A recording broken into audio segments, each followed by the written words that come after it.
شعبان کی 15ویں شب بارات کہلاتی ہے، یا وہ رات جس میں مخلوق کو گناہوں سے بری کر دیا جاتا ہے۔ تقریباً 10 صحابہ اکرام سے اس رات کے متعلق احادیث منقول ہے۔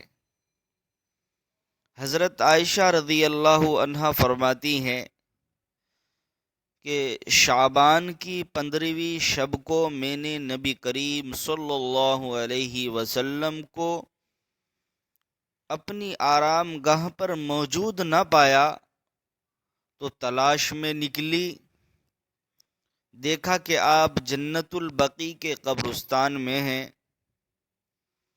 پھر مجھ سے فرمایا کہ آج شعبان کی 15ویں رات ہے، اس رات میں اللہ تعالی آسمان دنیا پر نزول فرماتا ہے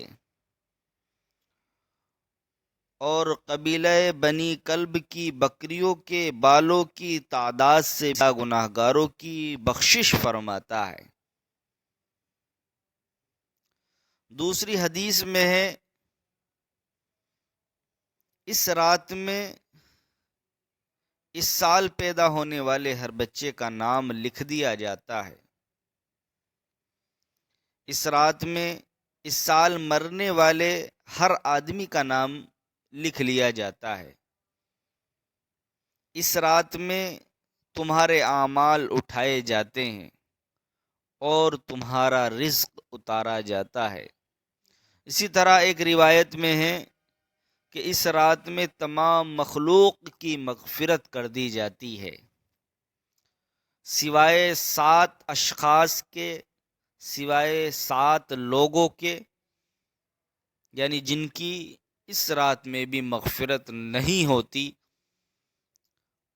وہ یہ ہیں کہ کوئی شخص شرک کرنے والا ہو، یعنی مشرک، اس رات میں بھی اللہ رب العزت اس کی مغفرت نہیں فرماتے۔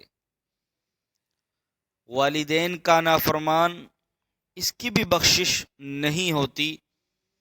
کینہ رکھنے والا، اس کی بھی بخشش نہیں ہوتی۔ شرابی، اس کی بھی اس رات میں مغفرت نہیں ہوتی۔ قاتل یعنی قتل کرنے والا، اس کی بھی بخشش نہیں ہوتی۔ اور شلوار کو ٹخنوں سے نیچے لٹکانے والا، اس کی بھی اس رات میں مغفرت نہیں ہوتی۔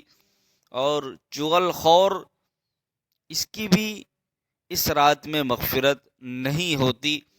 ان 7 افراد کی اس عظیم رات میں بھی مغفرت نہیں ہوتی جب تک کہ یہ اپنے جرائم سے توبہ نہ کر لیں، اپنے ان گناہوں سے توبہ نہ کر لیں۔ حضرت علی رضی اللہ عنہ سے ایک روایت میں منقول ہے کہ اس رات میں عبادت کیا کرو اور دن میں روزہ رکھا کرو۔ اس رات سورج غروب ہوتے ہی اللہ تعالیٰ اپنے بندوں کی طرف متوجہ ہو جاتے ہیں اور اعلان ہوتا ہے، کون ہے جو گناہوں کی بخشش کروائے، کون ہے جو رزق میں وسعت طلب کرے، کون مصیبت زدہ ہے جو مصیبت سے چھٹکارا حاصل کرنا چاہے۔ ان احادیث کریمہ اور صحابہ اکرام اور بزرگان دین کے عمل سے ثابت ہوتا ہے کہ اس رات میں 3 کام کرنے کے ہیں۔ نمبر 1، قبرستان جا کر مردوں کے لیے اصالِ ثواب اور مغفرت کی دعا کی جائے، لیکن یاد رہے کہ نبی کریم صلی اللہ علیہ وسلم سے ساری حیات مبارکہ میں صرف 1 مرتبہ شب بارات میں جنت البقیع جانا ثابت ہے۔